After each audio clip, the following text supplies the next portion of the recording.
Ilia delivered on his promise. Ilia said he would knock out Charles Oliveira in the first round, and that's exactly what he did. Before the fight, he looked straight into the camera and said, "I'm going to take his lights out in the first round." No hesitation, no second guessing. And when the cage door closed, he did just that. What a performance.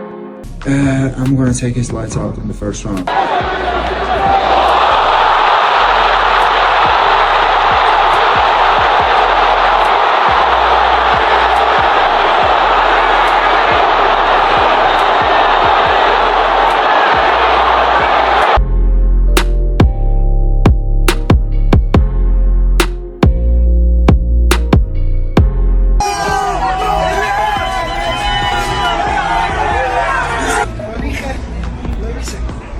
Siempre me llaman loco y luego se dan cuenta que no es.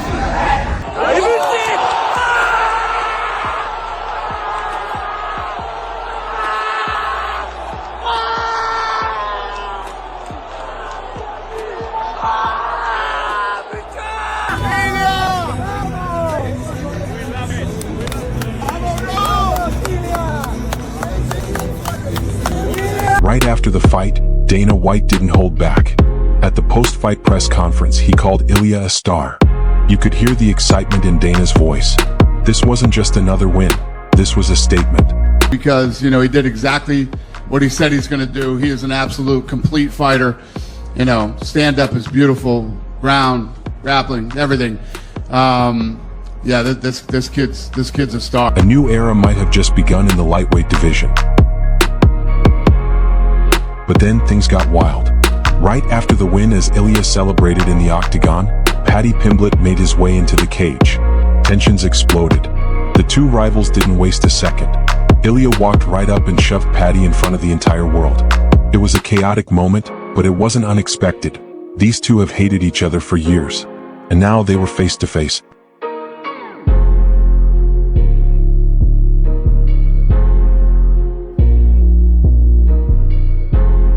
Paddy didn't waste time responding. After the face-off, he revealed what Ilia told him inside the cage and said he's ready to settle this once and for all. Ilia's just said in the cage there, he's got to submit me. He won't do that. He said it because he knows he can't knock me out. I will put that little in his place. Get it booked. Paddy clearly doesn't believe in Ilia's hype. He wants the fight now. Backstage, Dana White found out about the incident and he wasn't impressed. Here is what he had to say when asked about it.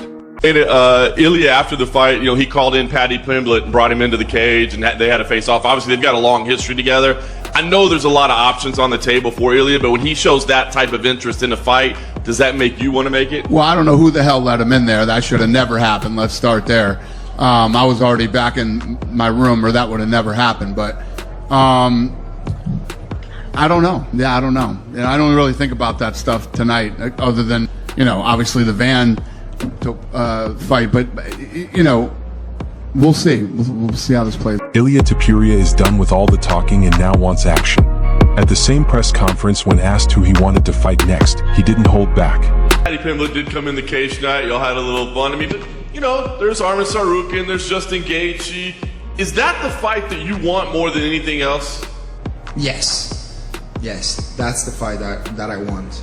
Because with Charles, I had a little bit difficult situation because I really like the guy, He's a really great human being. You can hate him.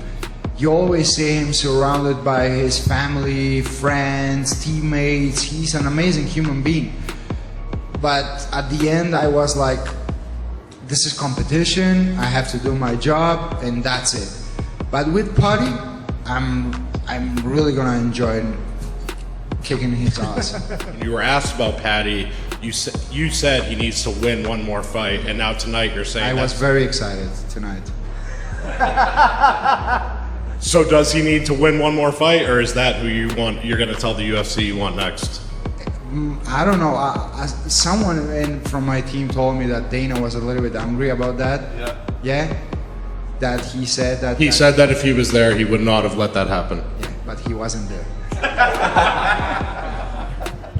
So, mate, that has to happen. Paddy isn't just interested in the fight against Ilia, he's obsessed. In an interview, he had this to say: history, you know what I mean? It's, you don't even need to like sell that fight, it sells itself. Like, two people who genuinely dislike each other. You don't really get that. We haven't seen that since like Khabib and McGregor. Right. Two people who actually hate each other, because I hate him, you know what I mean? I wouldn't even want to finish him fast. I'd want to finish him with a minute left in the fight after I've elbowed him 700 times. Meanwhile, Ilia doesn't think Paddy actually wants the smoke. In an interview with ESPN MMA, he claimed to have seen fear in Paddy's eyes during the after-fight encounter. The eyes never lie. He doesn't want to fight me. Really? I swear to God, he doesn't want to fight me. I saw the fear in his eyes. The eyes never lie.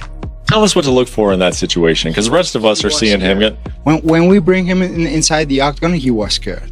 I'm telling you, he was like, what the f I'm doing here? Why I didn't went to the school, the university? Why I didn't choose something different? But Ilia's not just focused on Paddy.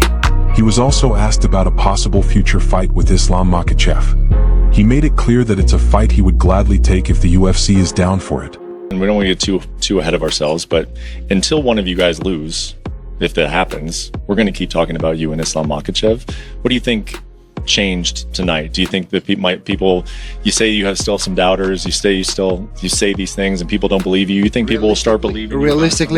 Realistically, from all the conversations I had with the UFC and how the situation has been involved during the whole process, I don't think that fight's gonna happen. I will be surprised if I get a call and they're gonna tell me like, I want to fight against Islam, which I would love to do it, no problem. Like, this is competition, you know. I'm not gonna lose my life inside that octagon, so I'm ready for whoever. I know that I'm very, very dangerous, and whoever is ready for me, I will be here as always. You mean next, but eventually, you guys keep winning, we will see that fight. You think so? Hopefully. I would, sir. Why not? Yeah. Why not? If the UFC wants to make that fight happen, they're gonna make that happen. But I don't know if they want to make it happen. If so, I'm gonna be ready. Charles Oliveira breaks silence after KO. After the fight, Charles Oliveira finally spoke out. In a post on Instagram, he kept it respectful. It wasn't how we wanted it, but I'm fine. I just want to thank everyone for the affection and the wonderful energy. God bless you all. A gentleman to the end. Even in defeat, Charles stays one of the most beloved fighters in the game. And that's gonna wrap it up for today's MMA news. If you enjoyed this, make sure to hit that like button, subscribe, and turn on that bell icon for daily fight content. Catch you in the next one.